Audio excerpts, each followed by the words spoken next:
Hello everyone, नमस्ते। हजुरहरूलाई मेरो च्यानलमा स्वागत छ। आज चाहिँ म हजुरहरूमा एकदमै मिठो एग चिल्लीको रेसिपी लिएर आएकी छु। यसलाई चाहिँ हामीले फ्राई गरेर मात्र खाँदा पनि एकदमै मिठो हुन्छ।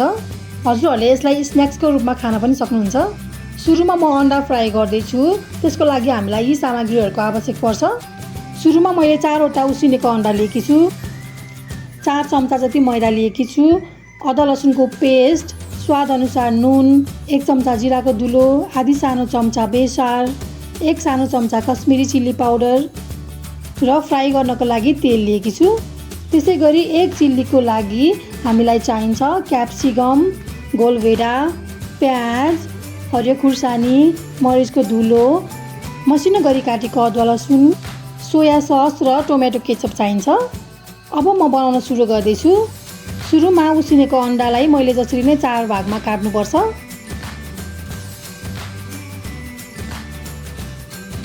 अब म अन्डालाई डुबाउनको लागि ब्याटर तयार गर्दैछु।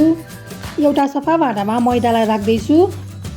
त्यसपछि अदुवा लसुनको पेस्ट, स्वादअनुसार नुन, जिराको धुलो, रेड चिल्ली पाउडर, थोरै बेसार र पानी राखेर यसलाई मजाले मिक्स गर्नुपर्छ। ब्याटर चाहिँ हामीलाई बाक्लो नै आवश्यक हुन्छ। ब्याटर चाहिँ बाक्लो बनाउनु पर्छ। पातलो ब्याटर भयो भने अन्डा राम्रोसँग डुब्दैन र फ्राई हुँदैन राम्रोसँग। त्यसैले मैले बाक्लो ब्याटर बनाएँ। अब ब्याटर पनि रेडी भइसक्यो। अब यसलाई फ्राई गर्नको लागि एउटा कराईमा तेल तताउँदैछु म। अब अन्डालाई ब्याटरमा एक एक गरेर डुबाउँदै यसलाई फ्राई गर्नुपर्छ।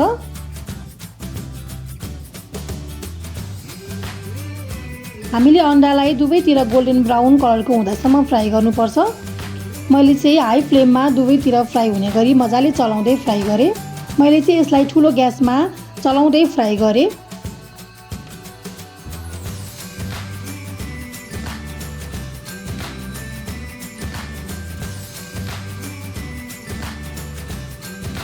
अब यो गोल्डन ब्राउन कलरको भइसक्यो।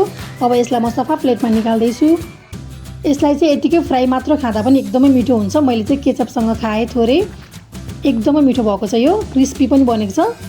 अब म एग चिल्ली बनाउँदैछु। यसको लागि एउटा कराईमा थोरै तेल तताएँ। त्यसपछि अदुवा लसुनलाई फ्राई गरेँ। अदुवा लसुन हल्का रातो भएपछि यसमा मैले प्याज राख्दैछु।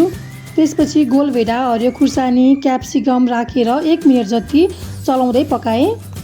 त्यसपछि यसमा स्वादअनुसार नुन, चिल्ली पाउडर र मरिचको धुलो राखेर 30 सेकेन्ड जति सानो ग्यासमा चलाउँदै पकाएँ।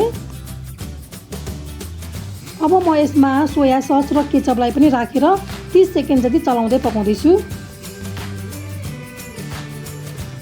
अब लास्टमा फ्राई गरेर राखेको अन्डालाई पनि यसमा राखेँ। यसलाई बिस्तारै चलाउँदै सानो ग्यासमा 1 मिनटको लागि पकाउँदैछु म। 1 मिनट जति पकाएपछि हाम्रो एग चिल्ली चाहिँ रेडी हुन्छ। फाइनल्ली हाम्रो एग चिल्ली पनि रेडी भइसक्यो। यो एकदमै मिठो बनेको छ। हजुरहरू पनि ट्राई गर्नुहोला आफ्नो घरमा। हजुरहरूलाई मेरो एग चिल्लीको रेसिपी कस्तो लाग्यो? यदि यो भिडियो मन परेको छ भने मेरो भिडियोलाई लाइक, कमेन्ट, सेयर र मेरो च्यानललाई सब्स्क्राइब गर्न नबिर्सिनुहोला। Thank you for watching.